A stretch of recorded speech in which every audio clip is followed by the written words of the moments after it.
warahmatullahi wabarakatuh. Perkenalkan, nama saya Lauria Disinta Indri dari Ekonomi Pembangunan Fakultas Ekonomi dan Bisnis. Baik, di sini saya akan menjelaskan apa itu karya ilmiah. Karya ilmiah adalah sebuah tulisan yang berisi tentang fenomena ataupun peristiwa yang ditulis berdasarkan kenyataan. Lalu, apa tujuannya? Sebagai wahana untuk menuangkan ide secara tersurat. Transformasi antara lembaga pendidikan dan masyarakat. Melatih berpikir dan menulis di bidang ilmu pengetahuan. Manfaat karya ilmiah, yaitu melatih penulis untuk menggabungkan hasil bacaan dari berbagai sumber. Melatih penulis untuk mengembangkan pemikiran menjadi lebih matang. Mengakrabkan penulis dengan kegiatan perpustakaan. Karakteristik dalam karya ilmiah yaitu sistematis atau tersusun dengan pola yang baku, logis, atau isi dari karya ilmiah dapat dipahami. Objektif atau berlandasan teori, bukan menurut pandangan penulis.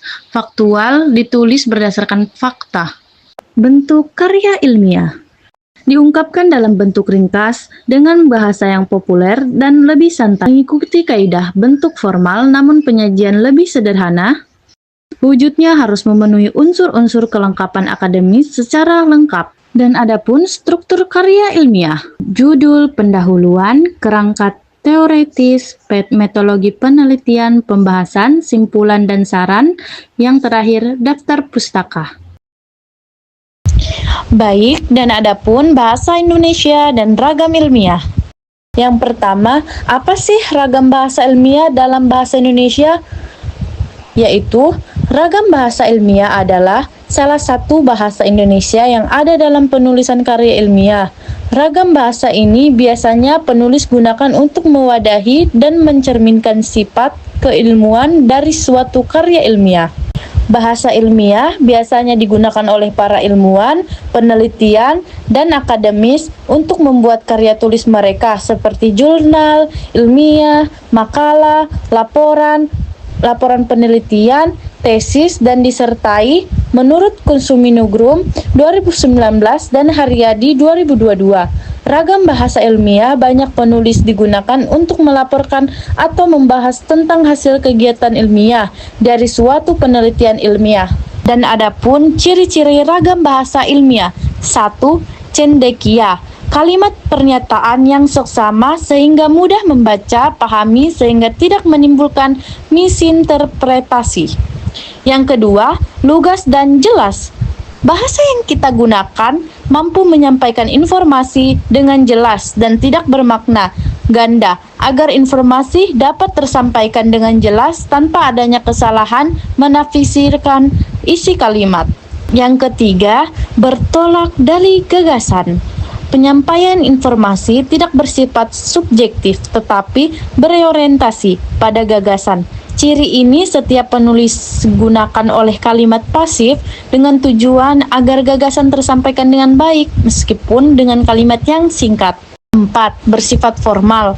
Kalimat dalam karya ilmiah bersifat baku yang mengandung kelengkapan unsur wajib seperti subjek dan predikat, ketepatan penggunaan kata fungsi, kosakata, dan sesuai dengan aturan pembentukan kata dalam bahasa Indonesia. Kamu bisa menggunakan KBI untuk membantu membuat kalimat yang baik dan formal. Yang kelima, adapun objektif. Setiap kalimat harus memiliki landasan yang jelas dan terbukti kebenaran dari sumber yang jelas. Yang keenam, padat dan ringkas. Tidak ada pemborosan kalimat atau berlebihan, tetapi informasi dapat tersampaikan dengan jelas dan mendetail. Yang terakhir, konsisten. Setiap unsur bahasa, istilah, tanda baca, dan tanda-tanda lain penulisan gunakan sesuai dengan kaidah bahasa Indonesia secara terus-menerus. Pada karya tulis ilmiah seringkali kita jumpai penggunaan tanda baca yang stabil. Kebanyakan tanda koma, tanda titik, tanda tanya, dan tidak pernah kita lihat adanya penggunaan tanda seru. Dalam bahasa ilmiah, pentingnya ragam bahasa ilmiah dalam karya tulis dapat membantu memahami informasi karya ilmiah secara jelas dan tepat, tanpa adanya misinterpretasi atau makna ganda. Yang kedua, menggunakan kata-kata netral dan objektif dapat mempertahankan integritas ilmiah dari suatu karya tulis. Yang ketiga, penggunaan istilah teksis dalam ragam bahasa ini yang tentunya memiliki definisi khusus. Ini memudahkan para peneliti untuk berkomunikasi dengan tepat mengenai konsep-konsep khusus tersebut. Yang keempat, ragam bahasa ilmiah yang rinci dan mendetail memudahkan para pembaca dan penelitian untuk mengikuti metode penelitian dan analisis data yang penulis lakukan dalam penelitiannya. Bahasa ilmiah. Dalam penulis sebuah karya tulis ilmiah menggunakan bahasa ilmiah tentu terdapat pedoman-pedoman khusus yang harus setiap penulis perhatikan.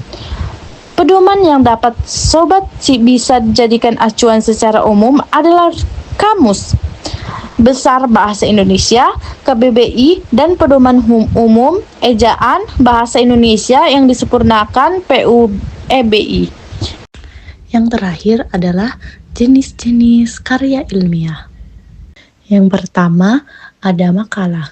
Makalah merupakan karya ilmiah yang menyajikan sebuah masalah yang penyelesaiannya mengandalkan berbagai macam data yang ada di lapangan. Karya ilmiah ini bersifat empiris dan juga objektif. Dalam penyajiannya, makalah biasanya dipresentasikan dalam sebuah kegiatan seminar. Dan juga yang kedua ada artikel. Dalam konteks jurnalistik, pengertian karya ilmiah, artikel merupakan karya ilmiah yang memuat pendapat subjektif pembuatannya mengenai sebuah peristiwa ataupun masalah tertentu. Sedangkan jika dipandang dari sudut pandang ilmiah, artikel dapat diartikan sebagai karya tulis yang sengaja dirancang untuk dimuat dalam jurnal ataupun kumpulan artikel yang dibuat dengan memperhatikan kaidah penulisan ilmiah dan mengikuti pedoman ilmiah yang berlaku. Yang ketiga, skripsi. Skripsi merupakan karya ilmiah yang dibuat oleh mahasiswa untuk bisa mendapatkan gelar sarjana S1. Skripsi memuat tulisan berisi pendapat penulis dengan pengacuan ataupun berdasarkan teori yang telah diterbitkan sebelumnya. Yang keempat, kertas kerja. Kertas kerja atau work paper pada dasarnya sama dengan makalah, namun dibuat dengan analisis yang lebih mendalam dan tajam serta dipresentasikan pada seminar ataupun lokarya yang biasanya dihindari oleh ilmuwan. Yang kelima adalah paper. Paper adalah sebutan khusus untuk makalah di kalangan mahasiswa dalam kaitannya dengan pembelajaran dan pendidikannya sebelum menyelesaikan jenjang studi diploma S1, S2, dan atau S3. Sistematik penulisannya pun sama dengan artikel dan makalah, tergantung panduan yang berlaku di perguruan tinggi yang bersangkutan. Yang keenam, tesis.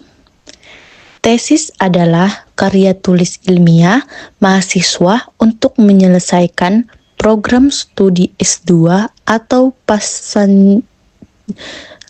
pascasarjana yang bersifat lebih mendalam dibandingkan dengan skripsi.